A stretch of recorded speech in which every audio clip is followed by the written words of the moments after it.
Oke, di video kali ini saya ingin memberikan sedikit review match untuk pertandingan PSIS Semarang yang menang 2-1 atas tim tamu Bali United.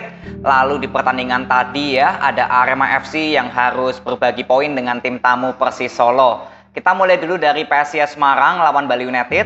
PSIS Semarang sekarang dalam 4 pertandingan tanpa terkalahkan ya, mencatatkan 3 kemenangan dan hanya 1 kali imbang. Sedangkan untuk Bali United yang sekarang tertahan di peringkat ke-7, ini justru dalam 4 pertandingan belum memperoleh kemenangan sama sekali. Ya, jadi untuk PSIS Semarang dulu saya bilang pelan-pelan tapi pasti, mengingat bahwa memang dari segi pemain ya, PSIS Semarang di awal musim ini memang nggak terlalu baik kalau boleh dibilang komposisi pemainnya. Apalagi kita tahu bahwa PSIS Semarang kekurangan sektor depan yang tajam ya. Sebelumnya ada Fortes, lalu sempat Fortes di pertengahan musim hengkang. Nah, di situ Persis Solo terlihatlah nggak ada seorang target man yang murni, sangat kesulitan. Lalu di awal musim juga sebelum kedatangan Evandro, PSIS Semarang juga untuk menciptakan gol juga masih sangat minim ya. Tapi saya bilang untuk kedatangan Evandro ini kalau menurut saya cukup luar biasa, karena bagaimana seorang Evandro yang baru saja didatangkan tapi bisa langsung nyetel dengan permainan dari PSIS. Lalu Zalnando juga ya, yang baru didatangkan atau dipinjamkan ya kalau nggak salah dari Persib Bandung.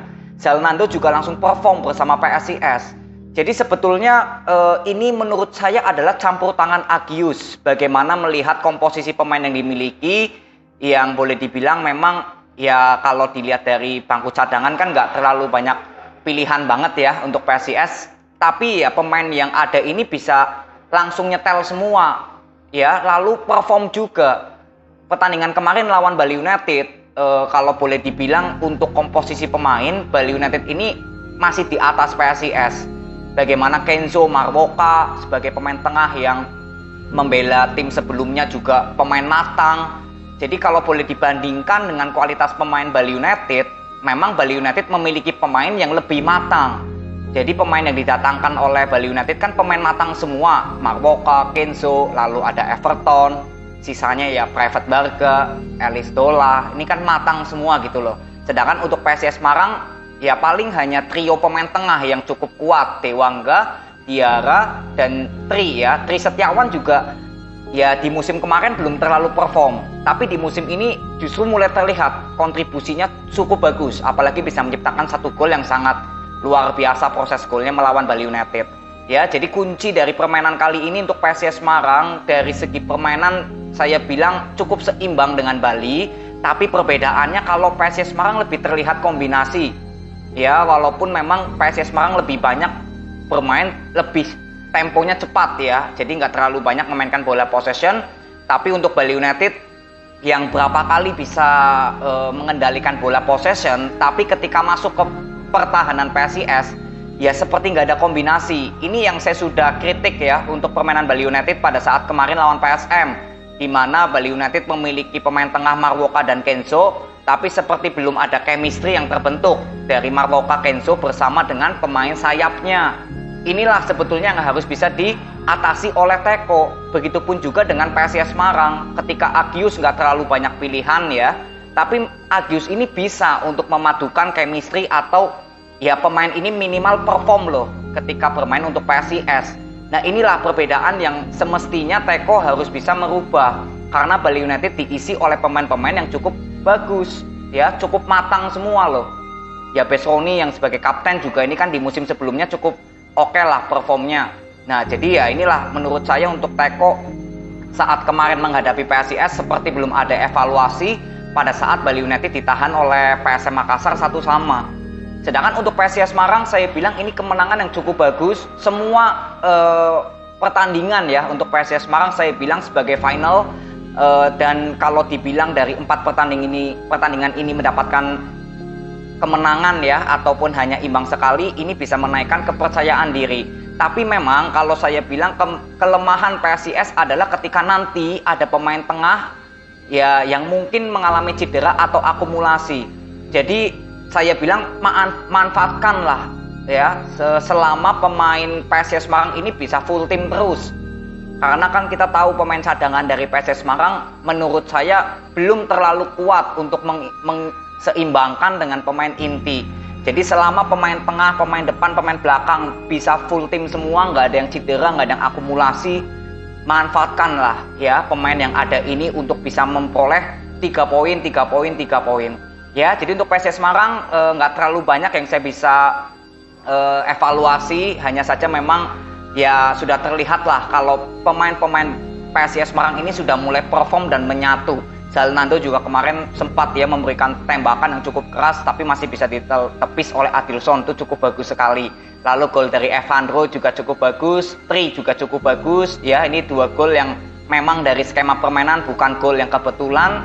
Sedangkan untuk Bali United hanya bisa menciptakan gol lewat titik putih ya. Jadi untuk skema permainan untuk Bali United menciptakan gol masih sangat minim, apalagi kemarin lawan PSM juga sama. Jadi ini semoga bisa menjadi evaluasi untuk teko bersama Bali United. Jadi untuk PSIS Semarang tetaplah semangat dengan memperoleh 3 poin. Semoga dengan hasil ini PSIS Semarang yang saat ini masih memiliki skuad yang full tim, saya berharap bisa dimanfaatkan untuk PSIS Semarang bisa meraih poin-poin penuh terus. Ya, paling ini yang saya bisa pesan untuk PSIS Semarang. Sedangkan untuk Bali United tetap semangat dari kekalahan ini, tapi saya bilang kunci dari permainan Bali United ini merupakan tanggung jawab yang besar untuk pelatihnya atau Teko, karena permainan Bali United belum terlihat adanya chemistry yang padu, lalu skema permainan yang terlihat banyak kombinasi ini belum terlihat ya. Jadi tetap semangat untuk Bali United.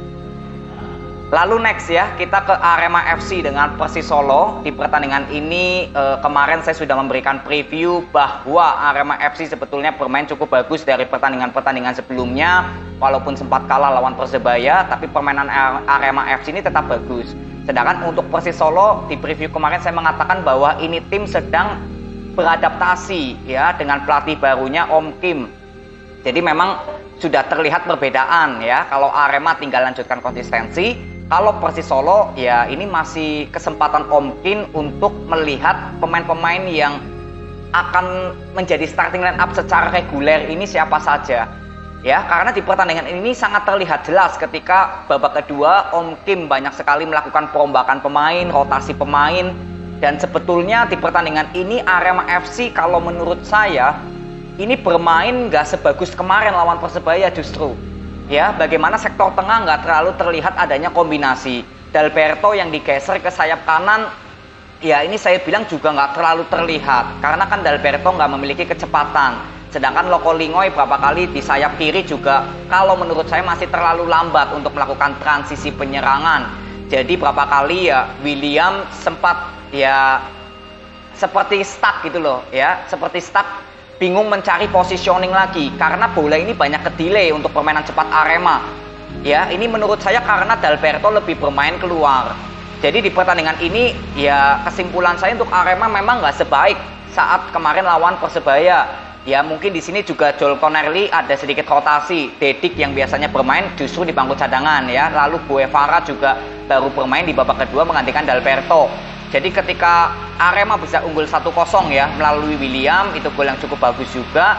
Ya setelah itu Persis Solo di babak kedua justru banyak perubahan dan menghasilkan sisi positif.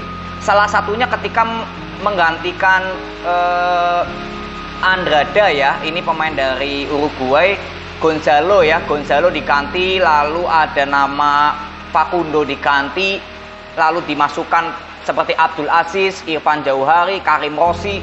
Itu justru terlihat permainan Persis Solo ini lebih terlihat kombinasi.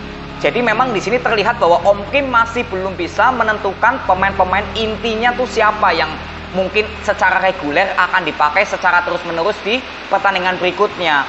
Ya, jadi dengan hasil 1-1 melalui gol bunuh dirinya Pablo ya, itu boleh dibilang ya human error lah. Bukan berarti pertahanan Arema kurang bagus ya, bukan juga. Karena di pertandingan ini sebetulnya overall pertahanan Arema sudah cukup bagus. Ya mungkin kecolongan ini karena ya human error aja gitulah, bukan blunder yang fatal sekali. Karena Karim Rossi juga cukup bagus ya ketika melakukan intercept. Jadi di pertandingan ini untuk Arema FC kesimpulan saya belum terlalu maksimal justru permainannya. Dalberto yang lebih bermain keluar, nggak terlalu terlihat bisa memberikan ancaman. Loko Lingoi juga finishingnya masih kurang terlalu bagus karena peluang emas itu ada tercipta ya ketika Willian memberikan passing manja. Lalu di babak kedua Dedik juga ada peluang emas tapi sayang sekali bisa di clearance ya oleh Rizky Dwi. Ini mantan pemain Arema juga. Jadi ya overall sebetulnya Arema ya memang peluangnya banyak ya emasnya, tapi ya faktor finishing juga. Tapi dari mungkin positioning pemain saya bilang masih terlalu keluar lah, seperti Dalberto keluar, Loko Lingoi keluar, jadi seperti nggak ada tandem untuk lebih banyak memberikan ancaman kecuali melakukan intercept ke dalam ya. Tito yang masuk di babak kedua juga ini pemain muda yang cukup berbakat, saya bilang cukup bagus ya, itu harusnya bisa memberikan assist ke Dedik tapi sayangnya nggak menjadi gol. Sedangkan untuk Persis Solo saya kira kedepannya Om Kim sudah memiliki catatan ya, atau pemain-pemain yang akan diturunkan di pertandingan setelah ini ya menghadapi PSBS Biak Numfor. Ini saya kira Om Kim pasti sudah memiliki nama-nama pemain siapa saja yang akan masuk menjadi starting line up ya. Jadi untuk Arema FC dengan Persis Solo tetap semangat. Semoga dari pertandingan ini untuk Arema ada evaluasi dari Joel Corneli, sedangkan untuk Persis Solo juga pastinya ada evaluasi dari Om Kim ya. Jadi tetap semangat untuk kedua tim. Jadi ini aja video yang saya bisa berikan kepada kalian. Terima kasih, sampai ketemu di video berikutnya. See you.